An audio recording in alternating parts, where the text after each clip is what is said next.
We're going to have a great conversation. So Shardé is the global head of DEI and social impact for Wayfair. That's and welcome. Thank you. Thank you. Great to have you here. Thanks. I'm very excited to be here. It's my second time at eTail Boston, so I am super, super pumped to be back. That's awesome. So I think what would be really relevant, normally I don't have speakers go into like their whole background and everything, but you have a very unique story, and I think it's really important to the conversation that we're having. Yeah. So do you mind just kind of telling a little bit about where you come from and what you're doing now? Yeah, absolutely. So like Shelley said, I'm the global head of purpose and inclusion, which means that I lead our social impact and DEI initiatives at Wayfair. But my background is actually in finance. So I began in commercial banking. I then moved to investment banking. I covered consumer retail brands for a number of years, and that's really where I got my first kind of dip into, believe it or not, diversity for business. While I was doing investment banking, you guys may have followed this or not, but Bain bought this black-owned hair products company back in 2016, which was a big deal for me. At the time, I was an associate. I didn't really speak much. Our leaders were, like older men, and so this is like the one time when I could actually say something in a room, and they're like, "We don't understand this deal. Like, why does anybody care about textured hair products?" And I was like, "Let me tell you why." As a person who uses textured hair products and someone who's used this brand for years, let me tell you why this is really important.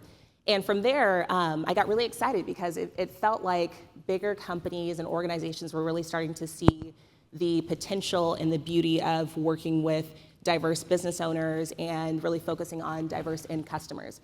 So fast forward, I ended up moving to Wayfair, and I sat on our commercial side of the business for the first few years. I was on our Wayfair Canada category management team, and then after 3 years of doing that, I launched supplier diversity within our US commercial side. So hopefully you guys have seen our Celebrate Black Makers campaign. If you have not, here's my plug. Go to Wayfair or All Modern or Paragold, do a quick search for Black owned, and you'll see our very large selection of products from Black-owned businesses. And so after doing that for about 2 years, I was able to expand my scope to now oversee all of inclusion and social impact. That's awesome. What a great experience. You had a seat at the table from day one, Yeah. which is great. Yeah. So how do retailers really drive equitable outcomes with suppliers, with vendors, employees? Yeah, so there's a lot of different ways that you can do it, but I would say that the first thing is to just first be intentional. You can go out and intentionally source diverse businesses to partner with diverse vendors. But as you do this, I would say take a step back and start to ask questions and get feedback as to why these businesses may not be working with you in the first place. So when we launched supplier diversity, that was my biggest thing. In my mind, I wanted to go out and get more diverse-owned businesses onto our platform and help them grow. And I was like, look, I know customers want this. People are going to be so excited about this. But my first question was, why aren't these businesses currently partnering with us, and what are the roadblocks? And so I talked to about 20 or 25 Black-owned businesses, and I said, what are the current roadblocks that you see working with Wayfair? And from there, we got a ton of great feedback. I mean, some of the things were, you're a major company, you require a lot of hands-on relationship requirements. We're a small-owned business, I'm one person. Sometimes it's two people and an intern, and we don't have the bandwidth to do all these things. And so I said, okay, great, it sounds like you guys need a relationship manager to help take off some of that load for you. The next was, payment terms. Net 60 payment terms may not be attractive for small businesses that don't have a lot of cash flow. And so are you able to offer more competitive terms?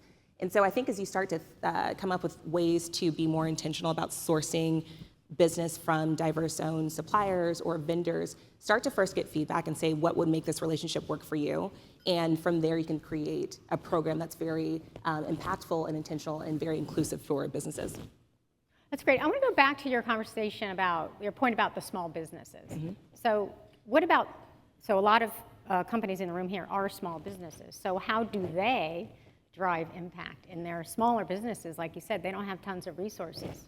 I actually think that small businesses may be better positioned to partner with diverse-owned businesses, mainly because small businesses can be a little bit more nimble. So if you think about larger retailers, you may have bigger historical relationships, some really big projects that smaller partners may not be able to handle. I think if you're a smaller business and you may be starting up, there's an opportunity for you to, one, source locally, two, start to think about other businesses that could be in their startup phases as well too, and how you can partner together early on to create more of a collaborative model.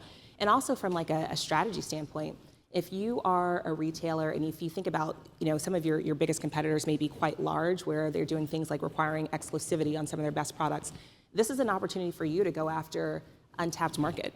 Some places or some products that bigger retailers may not have even had a chance to source or vet yet.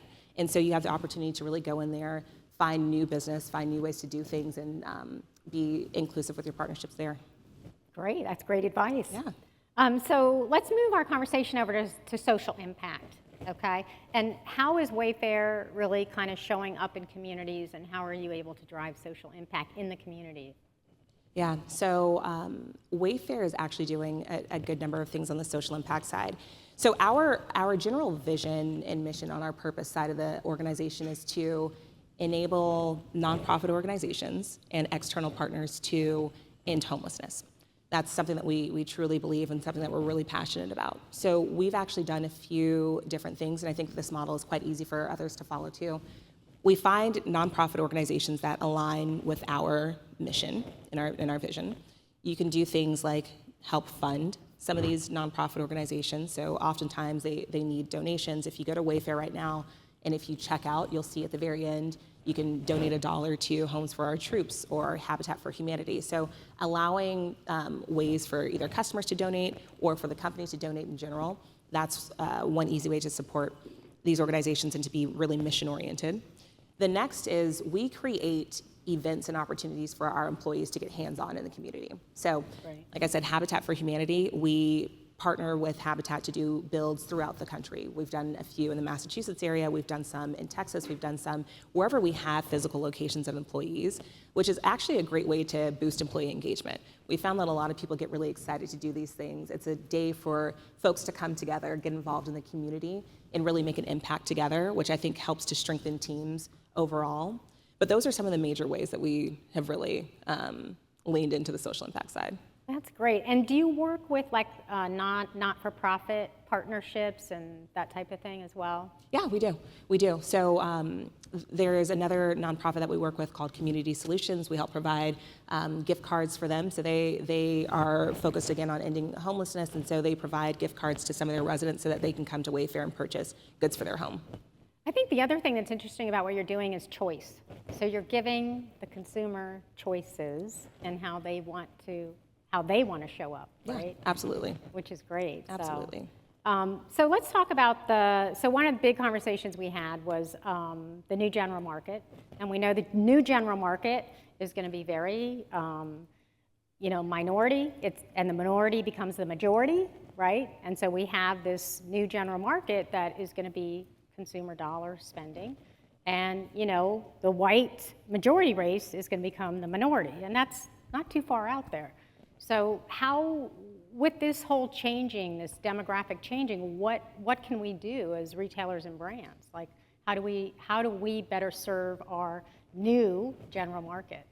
I think that the biggest thing is to one, focus on how do you include your entire end population, right? So if you are focused on families of a certain income range, how do you make sure that you are targeting every single family within that? So from like a race standpoint, from a number of people within the family, it could be from a religious standpoint, whatever that is. How do you make sure that you're bringing in all those different variables and factors?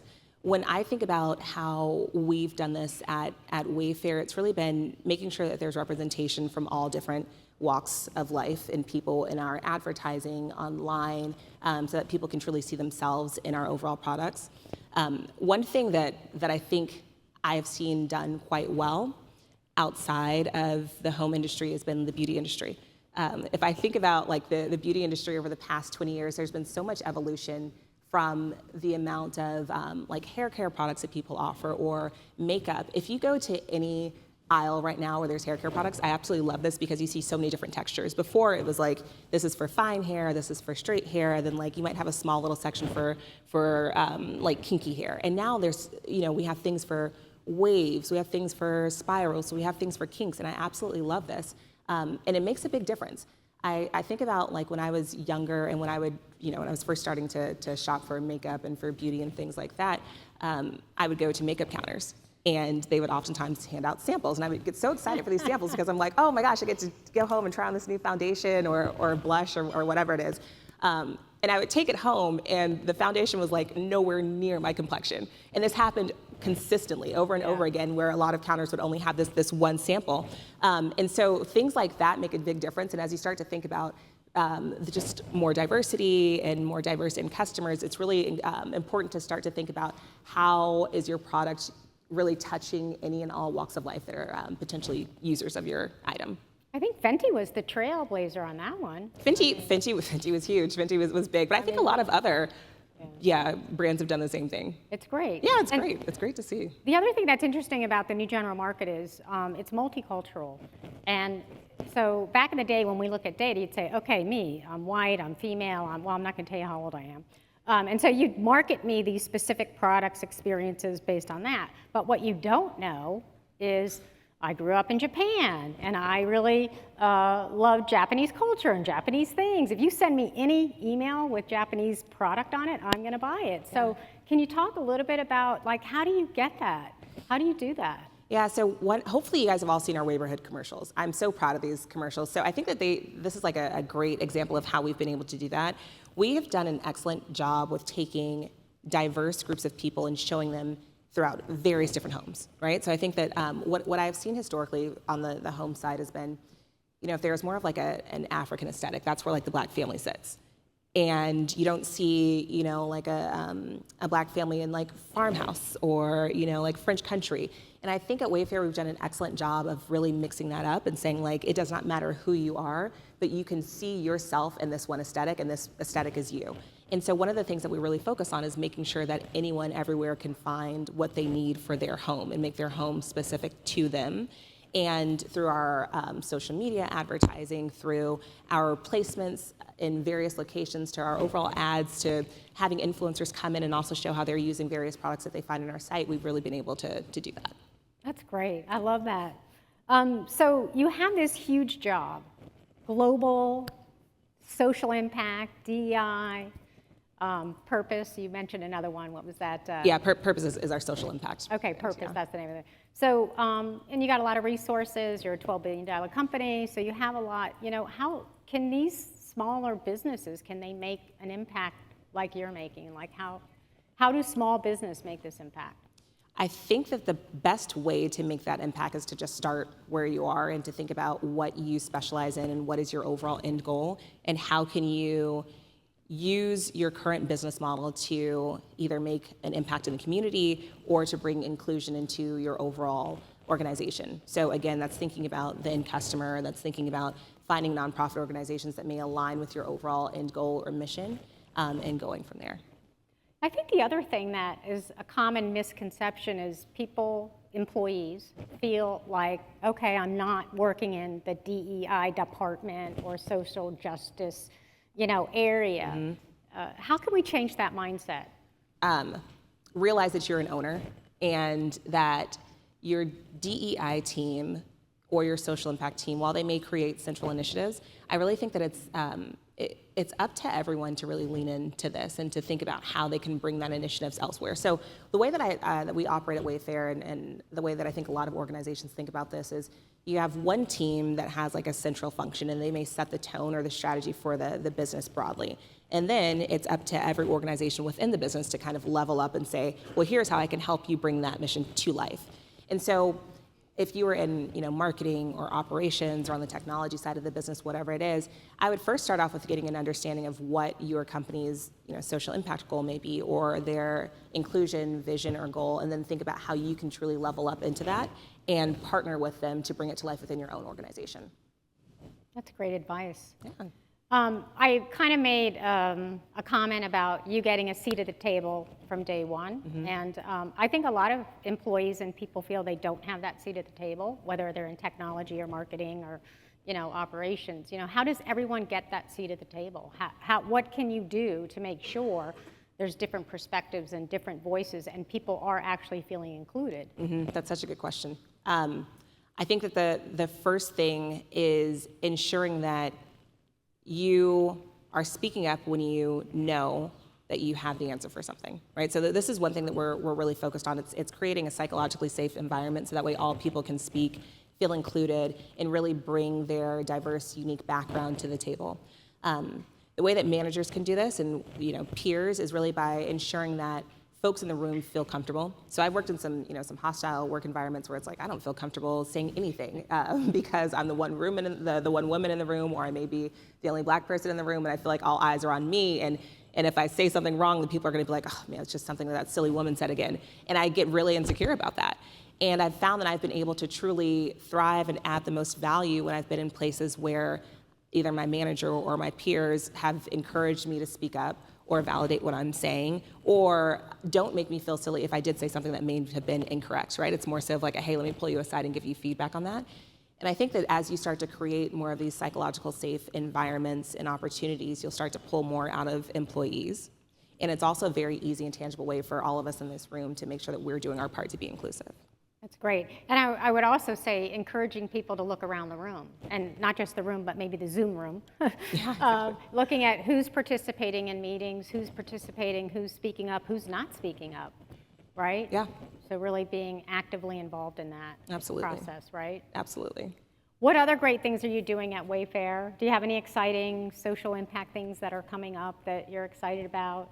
We're consistently doing habitat builds. We have something very fun coming up in a few months. We're involved in Homes for Our Troops, and so Wayfair is doing a very special opportunity later on this year, which you guys will hopefully see on our social media platform, that's announcing a big anniversary that Homes for Our Troops is doing, and Wayfair was able to be a part of that and help decorate the home. That's great. Yeah, it's very exciting. So I'm going to throw it out. Does anyone have any questions for Shardé? Now's the time to ask the question you've always been dying to ask.